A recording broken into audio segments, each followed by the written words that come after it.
Tudo bom, meninos do primeiro ano? Então vamos continuar aqui, tá? Agora a música, nós estamos falando sobre o Mozart, o Requiem, tá? Gente, então como eu falei para vocês, de forma direta, o que é o Requiem? O Requiem é uma forma de música que era muito usada em homenagem a alguma pessoa que morreu. Então, resumindo, uma música fúnebre, tá? Tem uma pessoa lá, de uma grande importância, morre. Aí, durante a missa, durante os eventos funerários, eles colocam uma música para homenagear a vida daquela pessoa, enquanto viva, né? Tá? Então, o Mac era muito comum e era muito usado em missas, tá? Em missas assim, missas nessas de tipo sétimo dia, coisa do tipo, eram muito comuns. Mas depois começou a não ser apenas usada em rituais religiosos, começou a usada no dia a dia, assim, as pessoas, é claro que não é um tipo de coisa que você vai escutar sempre. Mas vamos lá. E o mais famoso de todos é o Requiem de Mozart. Wolfgang Amadeus von Mozart. Tá? Gente, é uma história muito triste, né? Apesar do Mozart assim, sempre ser retratado como uma pessoa bastante otimista, alegre, bem festiva e tudo mais, ele não teve assim, um final muito alegre. Tá? A gente pode comparar com o Beethoven. O Beethoven começou bem dramático e terminou de uma forma bem bacana, bem divertida. O Beethoven, o Mozart foi o contrário. Começou bem divertido, as primeiras obras dele eram bem legais, bem bacanas e tudo mais, só que aí acabou ficando bem mais sérias, pessimistas, né? Talvez seja por aquele motivo da saúde dele, ou outros motivos também, tem vários. A gente pode colocar um vídeo qualquer depois, apenas falando sobre essa questão da vida do Mozart. Mas vamos lá, continuar. Então, olha só. A palavra Requiem era usada em introdução nas missas em latim. Requies alternas donas eli domini. Dai-lhe repouso eterno, Senhor. Isso aí é uma fala que era usada lá na missa, no enterro de uma pessoa. Tá? Então, começava desse jeito. As missas geralmente eram em latim. Tá? Então, o pessoal colocava essa frase inicial. Requies alternas doni eis domines. Tá? Dai-lhes retorno, repouso eterno, Senhor. Tá? Naquele sentido. Então, o cara morreu, então descansa em paz, aquela coisa toda. É um estilo musical feito sob encomenda para homenagear a alma de uma pessoa falecida da alta classe. Então, uma pessoa pobrezinha teria requiem? Não mesmo. Não mesmo. Tá? Geralmente eram pessoas da alta classe, reis, nobreza, ou então pessoas abastadas, etc. Tudo bem, então? Até aí tudo bem? Nada de novo, né? Aí, como eu falei, não foi apenas o Mozart, gente, que fez o Requiem, tem outros e outros compositores, tá? Ó, apesar do conhecimento popular, Requiem não é o nome da última composição de Mozart. Como é um estilo musical, diversos compositores também o quê? O fizeram. Aí você tem que entender uma coisa, não foi não é o nome da última composição, mas é a última composição, tá? Porque Requiem não é uma música que recebe um nome, é um estilo musical. É um estilo musical, é um tipo de música voltada para homenagear uma pessoa que já faleceu, tá? Então não foi o nome da música, do Requiem, do Mozart, não é que é Requiem, mas é que é um Requiem, estão entendendo? E o Requiem dele foi a última música que ele fez, a última composição, tá? Mas não necessariamente é um nome, é uma confusão meio que maluca, né? Eu entendo isso aí, tá? Aí, Requiem de Mozart.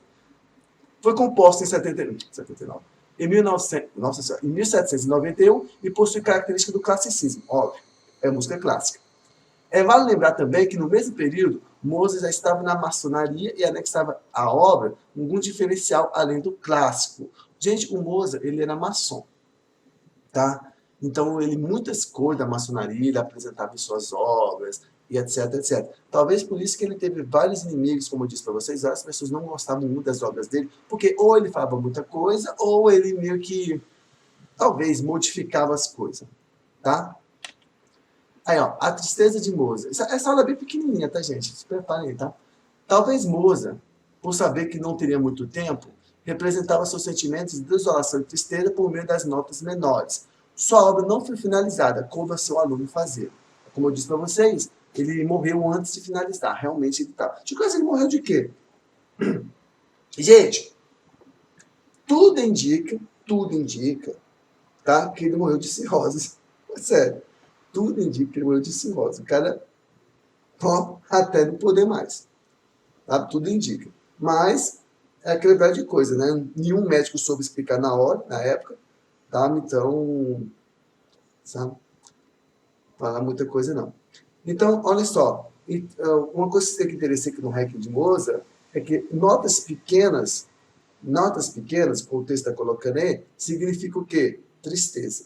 Na verdade, a música toda é uma tristeza, sabe? Ao contrário dos requiems tradicionais. Por quê, tipo, nos requiems tradicionais, gente, apesar de ser uma música feita com homenagem, ela tem que ser vista como uma música triste. Apesar da música ser feita como um enterro, ela é uma música de homenagem. Então, tá falando coisas boas da pessoa, tentando levantar a moral de todo mundo que está lá no funeral, tá? Agora, do Mozart, não. É uma música que ele está fazendo para si mesmo. É uma composição de um camarada que está percebendo a morte chegando. E é um diálogo. Então, é ele explicando o que ele está sentindo à medida que ele percebe o quê? Que a vida está indo embora. Então, no caso das notas pequenas, as notas menores, são representações do quê? De isolação e de tristeza. Daqui a pouco nós iremos colocar o cortinho. Olha lá, escutando a obra. Pela audição da obra, Requiem nos faz refletir sobre como é o espírito de um homem que aos poucos vai deparando com a sua morte. Então, como o Requiem acontece da seguinte forma, gente. Fulano de tal morreu. Ok, alguém famoso morreu. Aí eu contrato um compositor, e esse compositor vai fazer uma obra de homenagem àquele camarada. De preferência, uma obra que exalte ele, que fale sobre as coisas boas dele, e que agora ele está no céu, ao lado de Deus, aquela coisa toda. Tá entendendo? Agora, no caso do Requiem de Mozart, não. Porque ele estava fazendo uma obra em vida. Vocês estão percebendo a riqueza dele, dessa música? Enquanto os Requiems tradicionais é uma música póstuma, feita por um camarada que já morreu, aqui, o Requiem de Mozart, não. É uma música que ele está fazendo para ele mesmo, esperando o momento que ele vai morrer, porque ele sabe que ele não vai ter muito tempo de vida. Então, é um diálogo, é um diário, é um diário que ele coloca em forma de música, explicando toda a angústia, toda a reflexão sobre Deus, sobre aquela reflexão da vida, dos nomes, de um camarada que está percebendo o quê? Que aos poucos ele está o quê? Morrendo.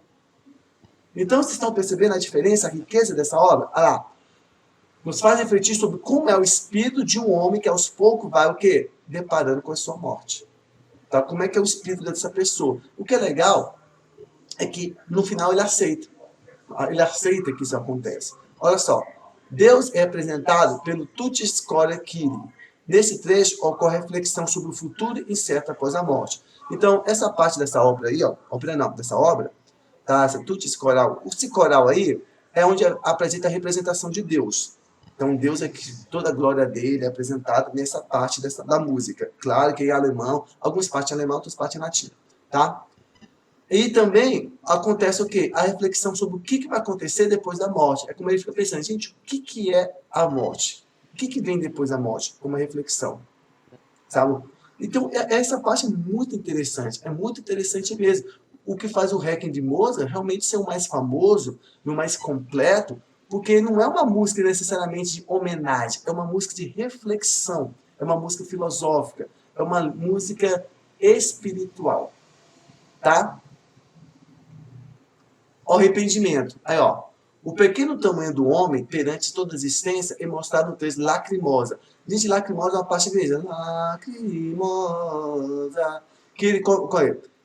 A representação celestial dos anjos é feita por meio de vozes e tonalidades agudas. Então, as notas agudas e as vozes agudas, nesse trecho da música, da Lacrimosa, é o quê? É a representação dos anjos. Ou seja, os anjos são representados no Requiem por meio de notas agudas e vozes agudas também, tá? O Lacrimosa, gente, é mostrado o quê? Ó, o que ela coloca? O pequeno tamanho do homem perante toda a existência. Então é na hora que o Mozart começa a refletir que por mais que você seja grande aqui na Terra, por mais que você seja um presidente, eu sou filho do ricaço ali, isso não é nada. No final de contas, do pó você veio e pro pó você vai voltar. Então, tá entendendo? Então o Mozart começa a refletir aquela seguinte impressão assim, cara, eu não sou nada, olha só, eu tô aqui doente, fiz músicas, compus não sei o quê, namorei as mulheres bonitas, um bocado de rei bateu palma pra mim, e no final das contas eu tô aqui na cama, deitado, esperando o quê? Chegar a hora.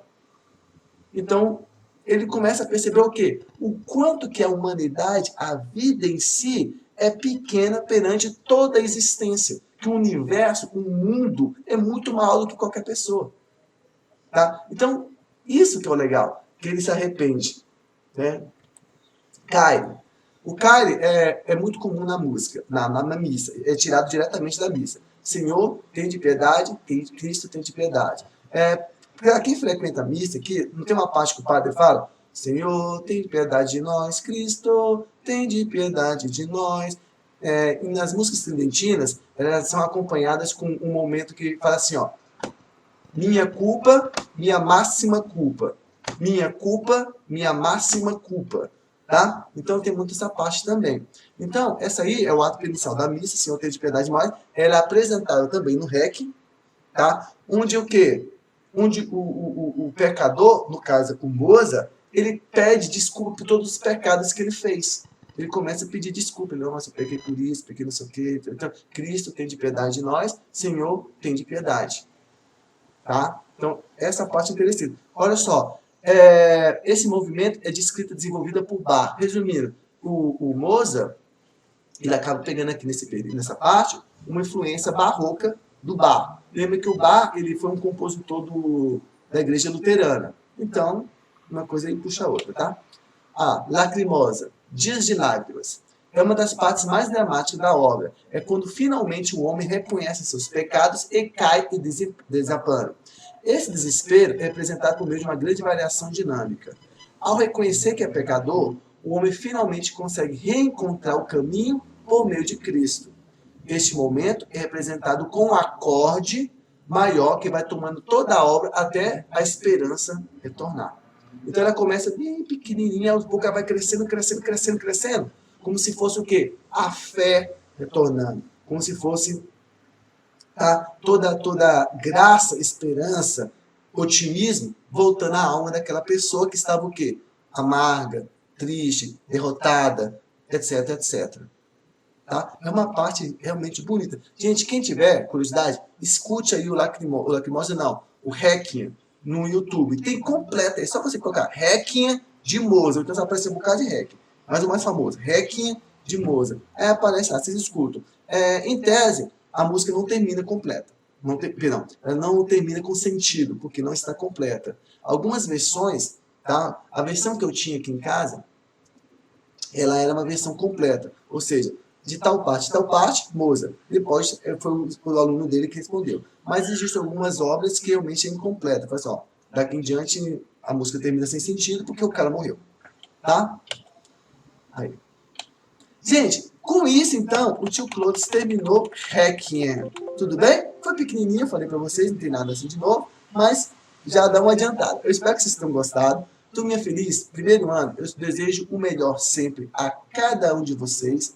Eu espero que todos vocês estejam super bem. Um feliz dia da mamãe, tá? Muitas e muitas, muitas alegrias, tá? Fica o Papai do Céu e até semana que vem. Até mais, gurizada!